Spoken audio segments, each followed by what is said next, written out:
ربکم، یہ جو صندوق ہے تابوت سکینہ، اس میں تمہارے رب کی طرف سے سکینہ ہے، سکون ہے، وقار ہے۔ اس صندوق میں تھا کیا کہ اس صندوق کو لے کر بنی اسرائیل بڑے ناراض ہوا کرتے تھے، اور اس صندوق پر بنی اسرائیل کو بڑا مان تھا۔ جب بھی جنگ کے لیے جاتے تابوت سکینہ کو ساتھ لے جاتے، اور پھر دشمن کے مقابلے میں اپنے سے بھی مقدم صندوق کو رکھتے، اور پروردگار عالم کی حضور عرض کرتے باری تعالیٰ ہم اپنے لڑنے کے لیے سواریاں بھی رکھتے ہیں، ذہن بھی ہمارے پاس موجود ہے، اسلحہ بھی ہمارے پاس مکمل ہے، ہم جنگجو لوگ ہیں، لیکن باری تعالیٰ ہمیں اپنے جنگی ساز و سامان پہ ناز نہیں ہے، ہمیں اپنے ان آلات جنگ پر ناز نہیں ہے۔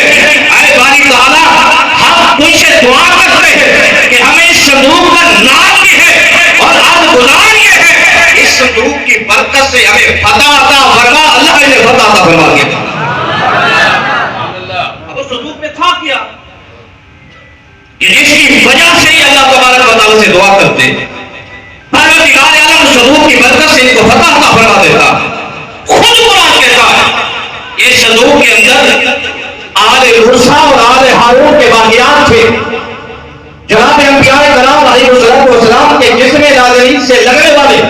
کسی نبی کا جبہ تھا، کسی کا جناب والا پگ تھی، کسی کا آسان تھا، کسی کے نارین تھے، سہائے موجود تھے، اور بعض مفسرین نے لکھا کہ جناب آدم علیہ نبی علیہ السلام سے لے کر میرے اور آپ کے آخری نبی جناب محمد مصطفیٰ احمد مصطفیٰ کریم علیہ السلام تب سارے انبیاء اور مرسلین علیہ السلام کی تصویر بھی بنی۔ یعنی اس صندوق کے اندر انبیاء کرام علیہ السلام سے نسبت رکھنے والی چیزیں تھیں۔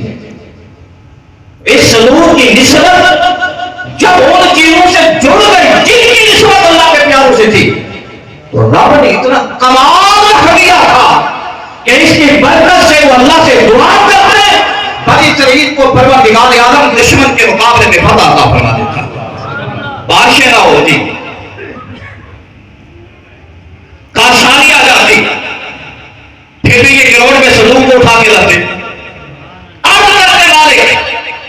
ہمارے یہاں بڑے بڑی عبادت گزار موجود ہو گئے، لیکن اس صندوق کا واسطہ ہمیں بارش عطا فرما۔ ابھی اٹھے ہوئے ہاتھ پلٹتے بعد میں تھے، اللہ بات سے پہلے اللہ۔ یہ وہ نسبت کا لحاظ ہے جو ہمیں اللہ تبارک و تعالیٰ سکھاتا ہے، جو اللہ تبارک و تعالیٰ ہمیں بتاتا ہے۔ صندوق اپنے میں کوئی شے نہیں، بہت بڑی شے ہو گئی جب اس صندوق کی نسبت ان اشیاء سے جڑی کہ جن کی نسبت اللہ تبارک و تعالیٰ کے پاس نہیں پہنچتی۔ یہ ایک تیسرا واسطہ جا کے بنتا ہے اس صندوق کا۔ اس صندوق کو پتہ نہیں کسی نبی نے اٹھایا یا نہیں اٹھایا، لیکن اس صندوق کے اندر وہ چیزیں موجود تھی جو اللہ تبارک و تعالیٰ کے انبیاء کرام علیہ السلام نے ان سے نسبت تھی، یعنی ان باپوں سے نسبت رکھنے والی شے انہوں نے اتنا کمال ہو گیا کہ جو ان سے بھی نسبت رکھتی ہے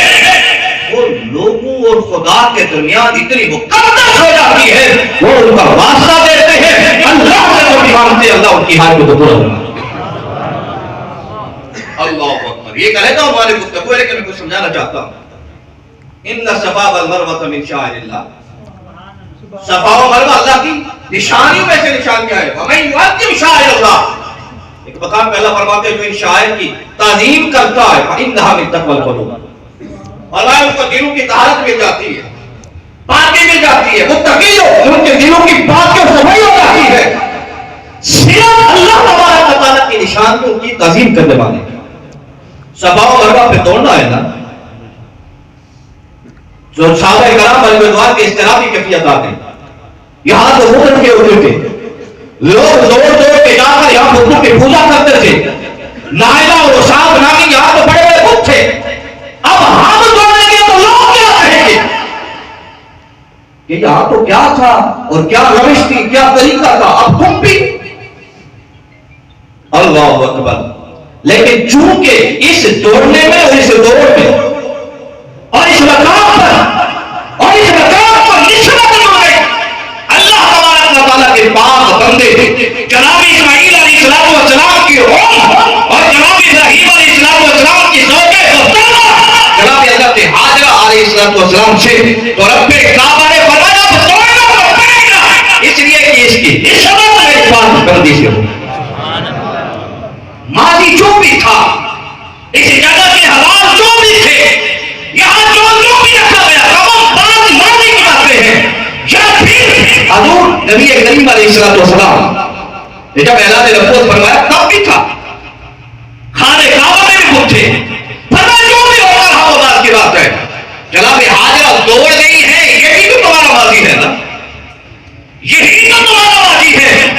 اور اسی طرح ہی تو تمہیں لے کر جانا چاہتا ہو کہ وہ تمہارے اسلام میں سے ہے تمہارے نبی کے بھی جد کی وہ زوجہ ہے اماں ہے.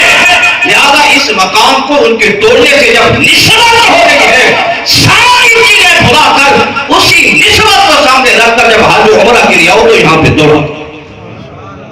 یہ نسبت کا خیال اور نسبت کا پاس ہمارے اسلام نے ہمیں دیا.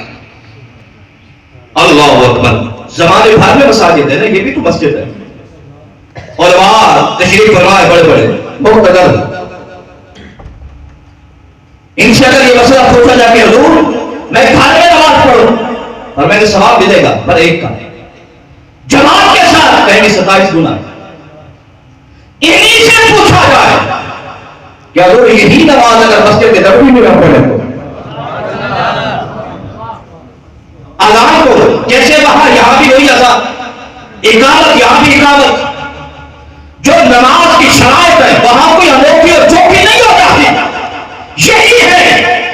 یہی امام کھڑا ہوتا ہے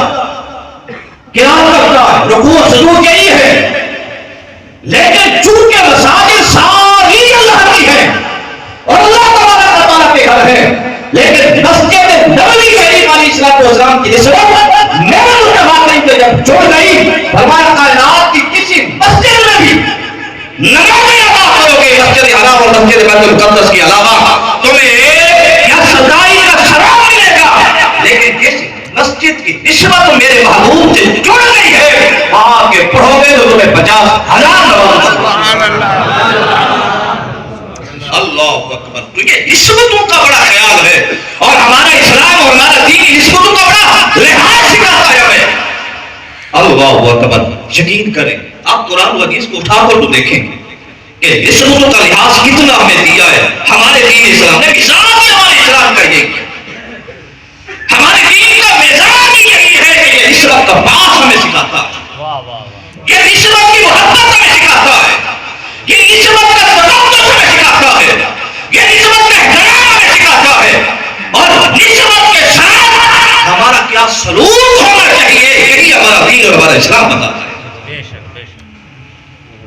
اللہ اکبر. اب کئی ایک مثالیں میرے ذہن میں آ رہی ہیں لیکن میں اپنے عنوان گفتگو کی طرف آؤں گا. یہ ساری نسبتیں ہیں اور ان نسبتوں کا خیال کیا گیا. قرآن نے یہ بھی تو کہا نا والذین معہ اور وہ نسبت جو نبی کریم علیہ السلام کی ان پیارے صحابہ کو حاصل ہوئی رب نے اس کا بھی خیال ہمیں کرنے کا کہا ہے ہمیں بتایا ہے اس کا خیال رکھنے کا کہ حضور نبی کریم علیہ السلام اور ہم تو ہمارا تو عقیدہ یہی ہے ہمارا تو نظریہ یہی ہے ہمارا تو عقائد کی جان ہی یہی ہے اور ہمارا تو ایمان ہی پر بس ہو جاتا ہے کہ میرے مصطفیٰ کریم علیہ السلام ہی تو سب کچھ ہے. ان سے جب ان کی چیز یہ دل کے بھولتی ہے اور نسبت ہو جاتی ہے وہ کوئی انسان ہو پتھر ہو